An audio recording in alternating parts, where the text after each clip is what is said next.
पाकिस्तान मुस्लिम league नून Riyadh Saudi अरब की जश्न आज़ादी की मुनासबत से रंगारंग तकरीब का इनेकाद। गुज़श्ता शब एक मुकामी होटल में बाद नमाज इशा एहतमाम किया गया। प्रोग्राम की सदारत PMLN सऊदी अरब के मरकजी सदर सऊदी अरब शेख सईद अहमद निज़ाम के फ़राइज़ PMLN सऊदी अरब के नायब सदर महमूद अल हक जोगर ने सर अंजाम दिए।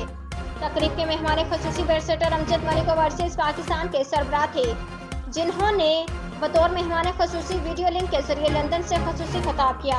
तकरीब में रियाज की तमाम अदबी, समाजी, दीनी, मजहबी, सियासी तंजीमों की नुमाइंदगी की गई। पाकिस्तान ओवरसीज़ के सरबराह बैरिस्टर अमजद मलिक ने लंदन वीडियो लिंक के जरिए खसूसी खिताब किया। आसिफ अवान ने इज़हार ख्याल करते हुए कहा कि आज का दिन तजदीद अहद का यादगार दिन है। हम सबको आपस में इत्तेहाद और तक़वियत देना होगी। पाकिस्तान मुस्लिम लीग नून रियाद सऊदी अरब की विमेन विंग के सदर इंफॉर्मेशन डॉक्टर कमल ने इस दिन के हवाले से कहा कि हम सबको अपनी आज़ादी की इस नेमत की दिल से कदर के साथ साथ खुदाबंदी ताला की तरफ से भी शुक्रिया अदा करना होगा।